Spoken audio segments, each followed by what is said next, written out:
Hey everyone, Dev with Crime Hive, and continuing with the Delphi investigation, there's some talk about the leaked text messages and if they're real, if they're legitimate, and I do want to talk a little bit about that in this video because it definitely causes rumors and speculation, and of course, a lot of this is speculation right now because we don't have all of the facts, but I do want to clear up some aspects of this. So if you don't know what the text messages are all about, from what I understand, there was a search party and they were looking for Abby and Libby. And apparently someone located their bodies in the search. And there were apparently some text messages that were sent from that party and another person.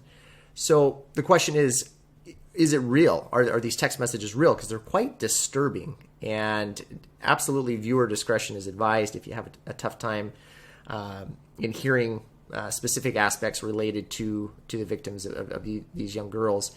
I want to point out, so in the Ronald Logan search warrant, we do know that there was a large amount of blood by the victims at the scene. Okay, so that's something that was said in that search warrant. Now, looking at the text messages, okay, here's a snapshot of them. Here's a screenshot of it, and you can see that this person, his name, apparently, I'm going to pull this up. His name is David Erskine, and people have reached out to him saying, did you say what you said in these text messages? And he's saying yes, but he's also being very quiet about it. Law enforcement hasn't really denied these text messages as being completely false, so they're not really saying much about that.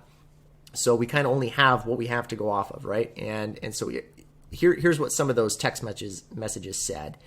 Apparently, Abby was placed on the ground like a doll. Her hood was up, her hands were folded.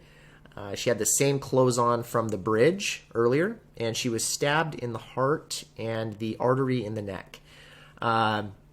We have learned from a lot of other reports that the bodies were deliberately staged and there were knife wounds. And so that is possible, that's plausible.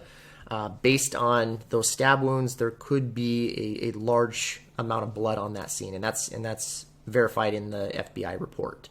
What's a little strange about it, though, is some of the other text messages that say, okay, Libby was nude, apparently.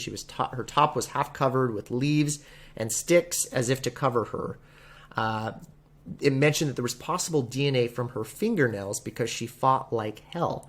That right there I have a tough time agreeing with because, again, going back to the FBI search warrant affidavit, when you look at that, it does mention that with Libby and Abby, there was no visible signs of a struggle or fight.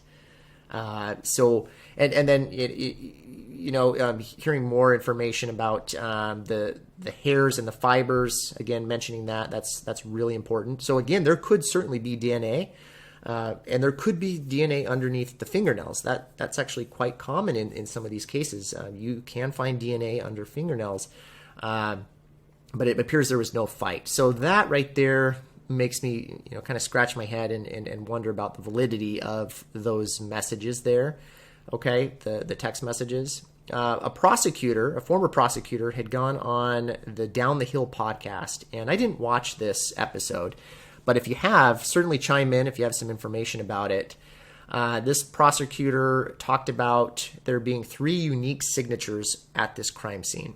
And one of them was possibly religious in nature.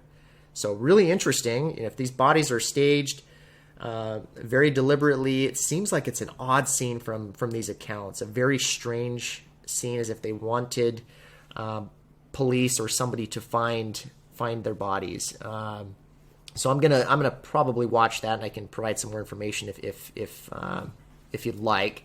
The last part about this that I just want to mention real quick. This is a short video, but there's still the Kagan Klein link, and I do have his probable cause affidavit.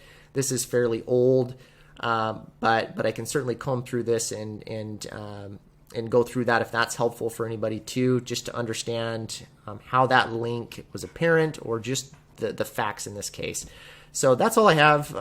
dev with Crime Hive. I'll see if I can put some links and information below.